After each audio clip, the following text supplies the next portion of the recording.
કે જે પરમાત્માએ નર નારીની જે જોડી બનાવી છે અને એ જોડી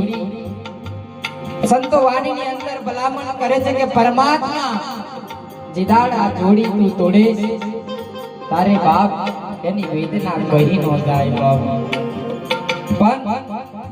એ જોડી તોડે કોણ કે જેને બનાવી હોય એને બાપ એટલે બાપ હયાત જોડી હોય તો મોજ માની લેજો નહીતર બાપ અંતે પસ્તાવાનો વારો આવે બાપ ખરેખર કેમ કે જે શિવ શક્તિની જોડી તમને મળી છે બાપ નહીતર સંતો શું કહે